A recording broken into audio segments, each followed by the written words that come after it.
1866, in the territory of Arizona, a treaty existed between the Mescalero Apaches and the United States government. As was the case of many treaties with the Indians, this one was broken. The question of which side first broke the treaty is still disputed today. It is known, however, that the head of one band of Apaches would not necessarily feel obligated to honor the decisions of the leader of another band. On May 16th, a troop of cavalrymen under the leadership of an ambitious young lieutenant attacked and massacred a sleeping camp of Mescalero men, women, and children. The leader of that Apache band, along with his woman, were among the few survivors. Ironically, he and his people had believed in and were respecting the treaty. That once peaceful man who had opposed killing now became a feared and hated warrior. He soon came to be known to white men throughout the territory as Shi-Glitzo, the man who wore the yellow shirt.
I knew a fellow who lost a couple of fingers that way.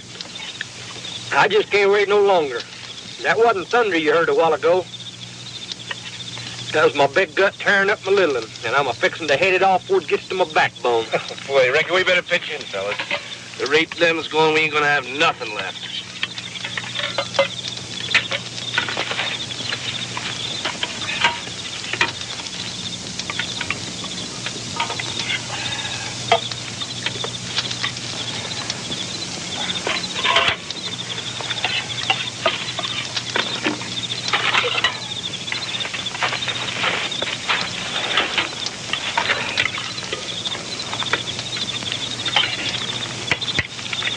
Ain't you grubbing tonight, Major? Seems to me you'd get enough of that right in just making out them survey maps in the daytime.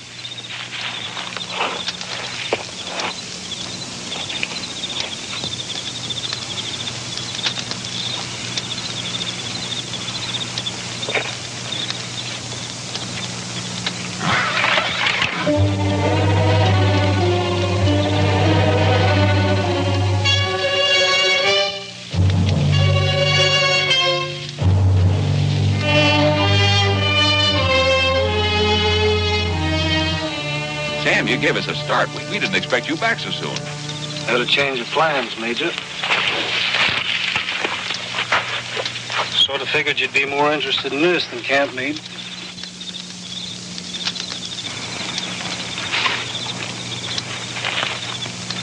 Little bitty yellow shirt's handiwork.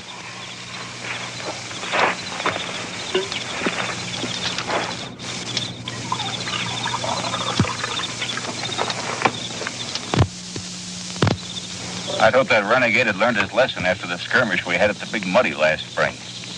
Wolves don't change, Major, once they've tasted blood. Were there any others with this man? Near as I could tell, there wasn't. He was a dispatcher from Fort Blanding. I found this on him. It's made out to you, sir.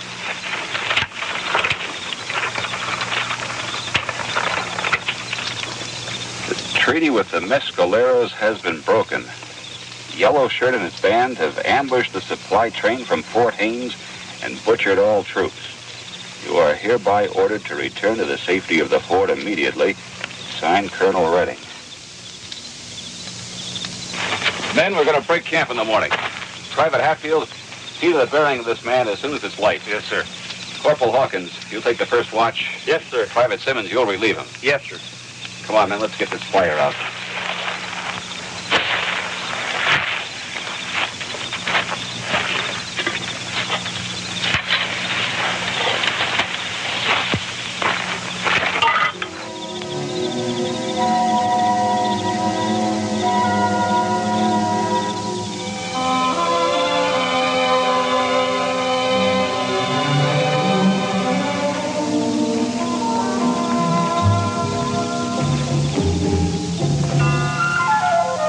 Watch, boy.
Everyone thought was goners, Major.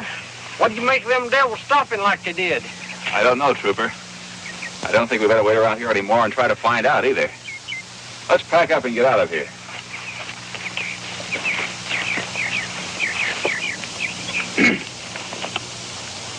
Appreciate what you done for me, Mr. Glass. Forget it, boy. I'll be scouting ahead, Major. Sam, you know the Apache better than any of us. Why do you suppose they quit last night? Well, my guess would be they're having a little fun. When they get tired of the fun, then I think we better prepare for dying.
Trooper Hatfield? Sir? Break out the shovels. Looks like we've got another grave to dig. Are you sure we got time? I ain't looking to end up as buzzard bait. Let's hightail it out of here. That's an order, Trooper. Yes, sir.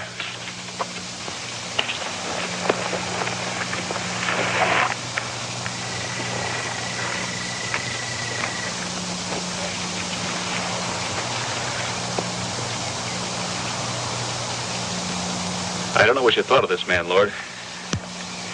I grew to like him the past few months. He was a bit headstrong, but that's the way of mountain men, I suppose. Well, I'll be a son of a...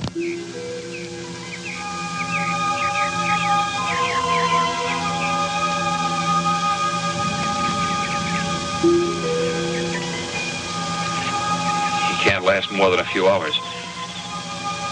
I'm asking for a couple of volunteers to stay with him till he dies and bury him properly. That's asking a mighty lot, ain't it, Major? Oh, we know better than those savages we're running from. I'll see to it whoever stays gets double pay.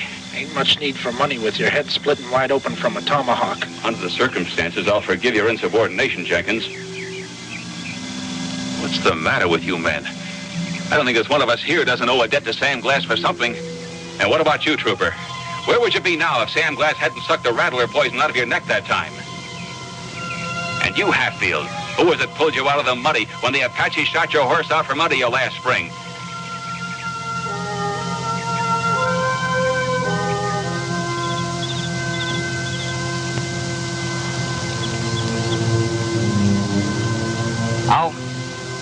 I'll stay.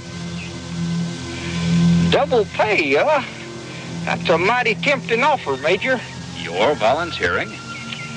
Yeah, I reckon I am. All right, the rest of you men mount up. We've got 75 miles ahead of us of playing cat and mouse with Yellow Shirt. We'll move as slow as we dare. You men will probably catch up before nightfall. Come on, men. Let's go.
How long you think he's gonna last? Too darn long to suit me.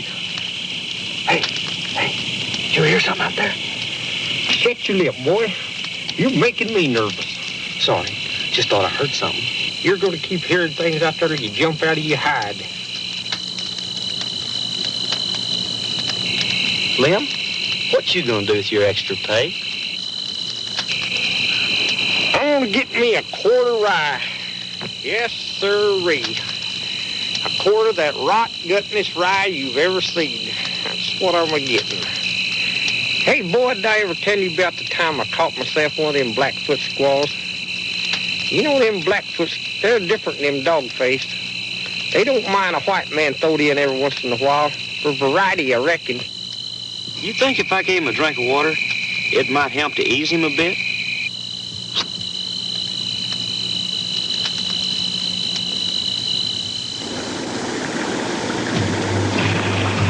Indians must have got him, Major. Otherwise, they would have caught up by now. Let's stop here for an hour or so and give the horses a breather. Maybe they'll catch up by then. It's sure taking him a hell of a long time to die. I don't see how the devil he can last much longer. You stay here, boy. I'm gonna take a look around. Them engines may be down our throats any minute.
Lem, is that you?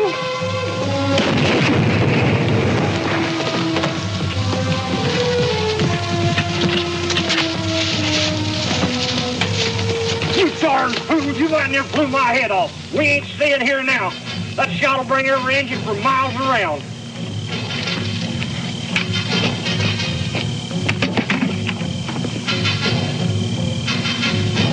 I told you, let's get out of here, boy.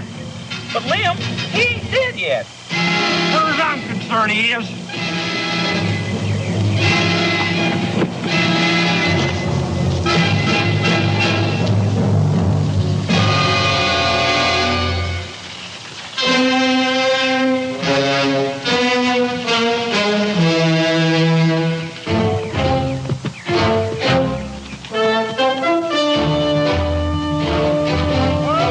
That's it.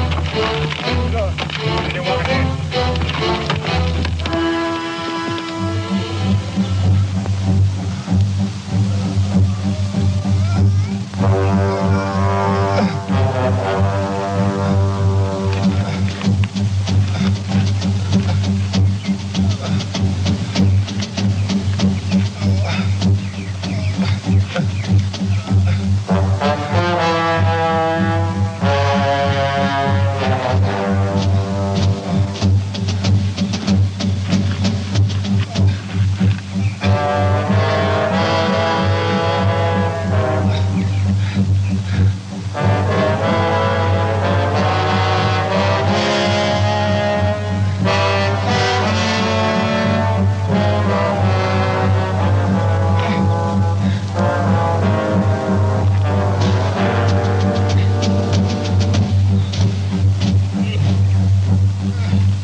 My dear Martha, I miss you very much.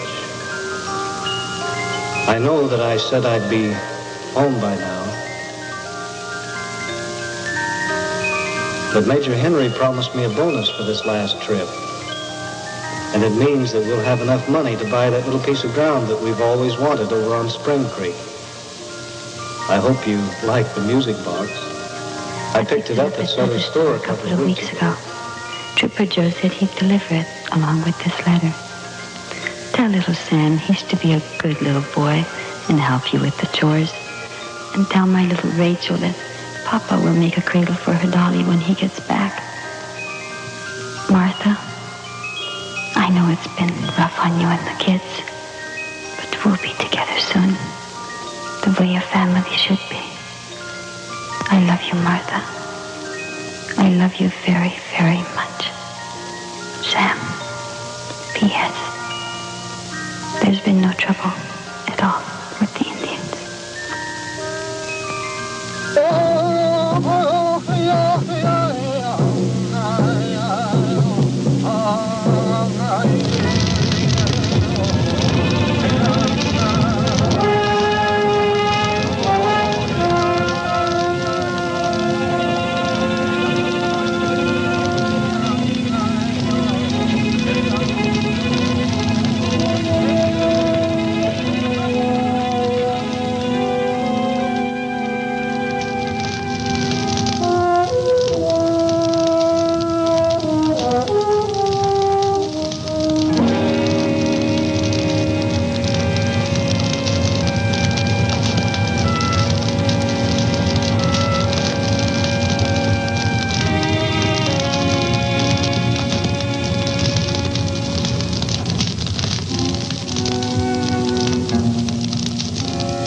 The sunbeams stream forward, dawn boys with shimmering shoes of yellow. On top of the sunbeams that stream toward us, they are dancing. At the east, the rainbow moves forward, dawn maidens with shimmering yellow shoes, shirts of yellow dance over us, beautifully over us. It is dawning, beautifully over us. It is dawning.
Water.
see you, honey.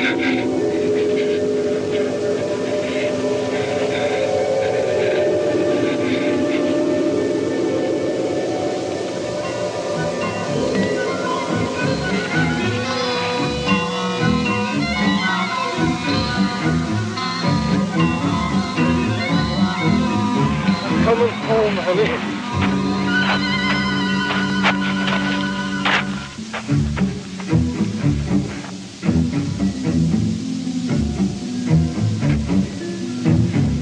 Martha! Over here, Glass.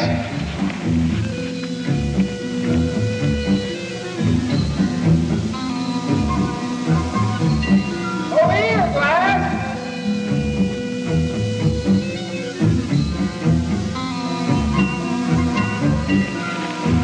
I'm glad to see you, boys. What took you so long to get here? My throat's dry. Real dry. I need water. Real bad.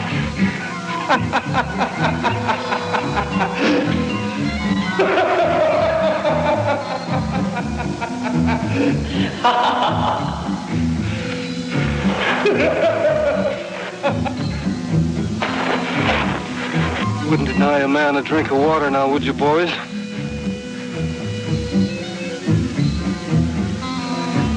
It's me, Sam. Don't you know me? Look at me! I'm your friend! I'm your friend!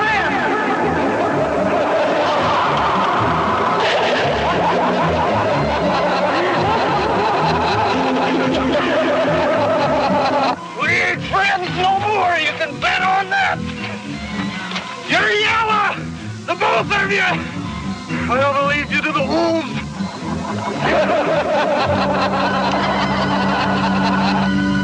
You dirty coward! You ain't got the guts to stand up to a real man! Come back!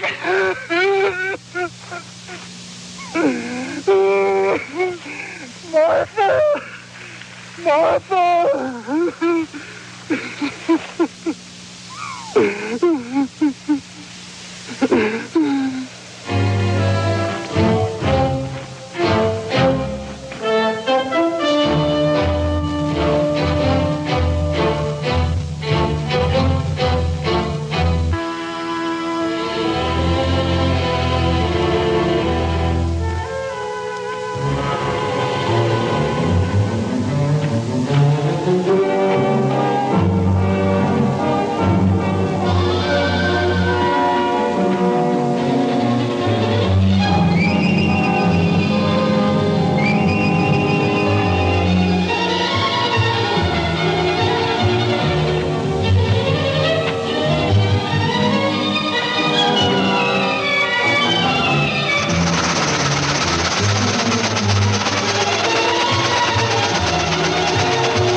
mountains rising high.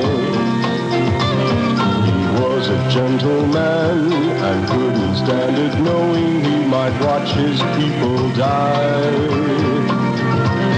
They were a peaceful tribe, the Mescaleros they'd chosen for the chief.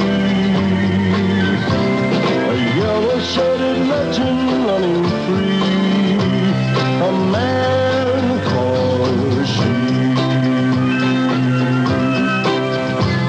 The white man came along and broke the promise as they did at Wounded Knee. With trouble in his heart, this man called Sheep fought to keep his land and people free.